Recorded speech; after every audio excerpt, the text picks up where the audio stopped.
Olá, meninos e meninas, bem-vindos a mais uma aula de artes. Hoje a gente vai dar continuidade à Semana de Arte Moderna e o que vai acontecer pós Semana de Arte Moderna, certo? Esses ideais eles não vão acabar, eles vão continuar e outros movimentos eles vão surgir pós-semana. Então a gente vai comentar sobre alguns artistas que estavam presentes nessa semana e outros artistas que acabaram surgindo, né? Pós Semana de Arte Moderna e que contribuíram bastante para o modernismo brasileiro no sentido geral, certo? Então, anotem, estejam com o caderno em mãos, anotem, porque muitas coisas que eu vou dizer aqui não vai estar no slide de vocês, certo? Então, estejam aí preparados para as anotações. Então, pessoal, depois da Semana de Arte Moderna, muitos desses escritores, né, e pintores, eles tinham que dar continuidade a esses ideais propostos aí antes e durante a semana, né? Então, a gente vai começar aqui, né, pela primeira, que é a pintura, que vai começar também a fazer muito sucesso depois dessa Semana de Arte Moderna. Na pintura, a gente tem como principal característica as linhas retas, né, que são bem presentes nas pinturas, mas a temática principal é a valorização desse cotidiano. É muito importante falar da nossa cultura brasileira. Um dos primeiros pintores, né, a fazer grande sucesso nesse período, né, um dos maiores ícones desse movimento modernista, é chamado de Cavalcante. Então, assim, além de pintor, ele foi desenhista, ilustrador, ele foi cartunista, caricaturista, muralista, cenógrafo, escritor, jornalista, poeta, doutor honoris causas, né, pela UFC, pela Universidade Federal da Bahia.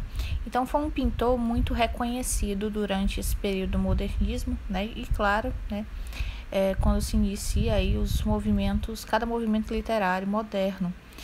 Então, assim, o de Cavalcante, ele sofreu, né, uma grande influência nas obras, principalmente influências de Pablo Picasso, né, bem até mesmo como alguns muralistas mexicanos. Então ele admirava muito o trabalho do Diego Rivera.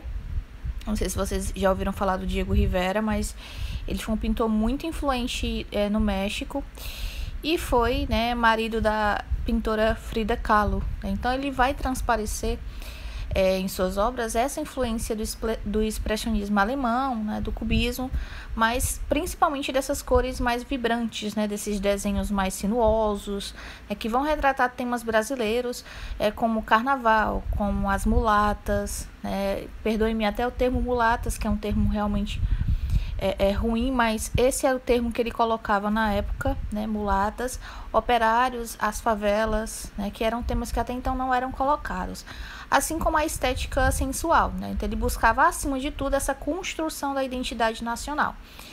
E tem também assim um acréscimo, né, o Cavalcante ele se contrapõe abertamente nesse academicismo e principalmente ao abstracionismo, que eram movimentos antigos, e ele preferia seguir o movimento dele, com características dele.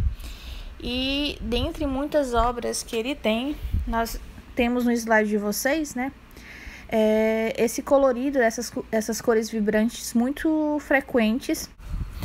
Uma pintora também que fez muito sucesso foi a Tarsila do Amaral, né, como ela mesma diz, ela não participou da semana, mas ela nasceu a partir da Semana de Arte Moderna.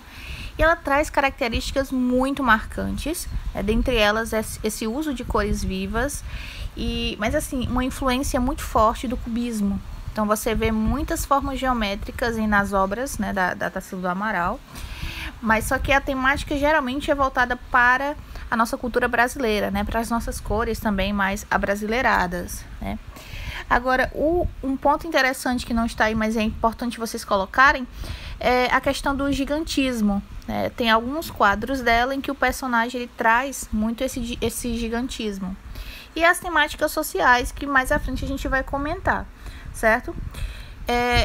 Só dando continuidade aqui, né? Essa aqui é uma das principais obras dela, a Abaporu. Então, vamos fazer uma análise da obra Abaporu, certo? Essa tela ela foi batizada, vamos supor assim, pelo Oswald de Andrade. Para quem não sabe, ela foi casada com o Oswald de Andrade. E Abaporu, ele é uma junção dos vocábulos da língua tupi, é a junção da aba, né, que significa homem, pora, gente, e o, comer, né, ou deixando mais claro, né, o homem que come gente ou homem antropófago, né. Então, assim, nesse trabalho, como a gente vai analisar aqui, a gente tem uma figura humana sentada numa posição pensativa, acho que dá pra ver, em uma paisagem árida, né, e bem ensolarada. Só que assim, o que vai se sobressair é a ênfase que ela dá nas partes do corpo desse indivíduo, né? A questão do gigantismo, como eu já havia falado, né? Então a gente tem dimensões muito exageradas no corpo desse personagem, certo? Então assim, dessa forma que a gente pode perceber, ela dá uma importância a mais a esses pés e essas mãos que vão significar um trabalho braçal, né, do povo brasileiro. Então um trabalho árduo. E é um trabalho que tem muito mais dimensão do que o próprio pensamento crítico. Então, a cabeça menor, ela pode justamente identificar essa suposta, né, falta de pensamento crítico. Então, o homem trabalha muito e pensa pouco, né? Então, ele acaba não tendo uma crítica social. E as cores que são apresentadas nessa obra, né, dá para perceber, né, tons mais vibrantes, que vão remeter essa brasilidade que a gente tem, ok? É importante também colocar que tanto o cacto e o sol, eles vão também fazer alusão, né, direta à nossa cultura brasileira, né, especialmente a região do Nordeste, até onde nós sabemos, na qual possui, né, a vegetação, o solo, tal vegetação no caso aí da obra, e do solo o ano todo, né. Outro detalhe aí é a cabeça apoiada na mão e o cotovelo no joelho, que vão indicar, no caso, que o indivíduo está muito abatido, né, que há uma infelicidade muito grande, uma possível depressão, certo? É importante a gente também. Olha esse traço aí do expressionismo, né, na obra da Tarsila do Amaral, ok? Essa pintura também ela vai ter a sua fase social. Esse quadro chamado Operários, ele vai ser considerado um dos melhores registros, né, do período da industrialização brasileira, né, principalmente no estado de São Paulo. E ele vai tratar de um momento histórico marcado pela migração de trabalhadores, né, uma classe ainda muito vulnerável, explorada, e que estão totalmente sem acesso a leis que defendessem, né, propriamente assim, né, falando. Então, essa pintora ela vai imortalizar, né, em seus quadros as feições, né, os rostos de vários trabalhadores das fábricas. Então, ela chama principalmente a atenção para o fato, né, claro, que essas faces elas são muito, muito distintas, muito diferentes. Então, existem trabalhadores de todas as cores e raças e que estão sendo apresentados, né, no caso aí, representados lado a lado. Então, assim, apesar das diferenças que todos têm, né, na fisionomia, todos carregam o mesmo sentimento, né, um sentimento de cansaço, de desesperança.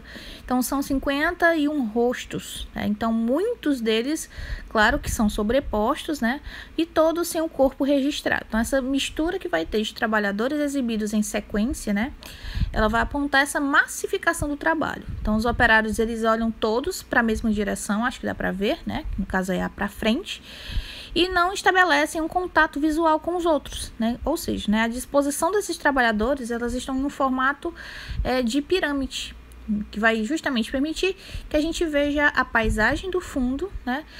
Uma série de chaminés cinzentas de fábricas e alguns rostos são conhecidos, né, do grande público. A gente tem, por exemplo, aí um arquiteto chamado Gregory e uma cantora chamada Elsie Houston. E a gente tem outros conhecidos, né, da pintora. Ela coloca aí um conhecido chamado Benedito Sampaio, que é administrador da fazenda da família dela. Engraçado, né? Bem curioso esses pontos. E nessa pintura dá pra gente ver que foi apresentado justamente essa visão mais crítica, né, quanto aos operários, quanto à situação, né, do Brasil nesse período nas indústrias, né? Então, o nosso cenário brasileiro nessa época não era um dos mais favoráveis, né? Então, foi justamente pintado numa crise econômica brasileira, e a gente estava no período de Era Vargas, né? Então, para quem estudou história nesse período da Era Vargas, a gente tem um retrato justamente dessa industrialização paulistana, né? Então, se a gente for até aprofundar na vida pessoal da Tarsila, ela vai até perder, né, boa parte do seu patrimônio financeiro, que ela tem que vender alguns quadros, né? E assim, é importante que vocês levem em consideração essas questões mais críticas, certo, do quadro.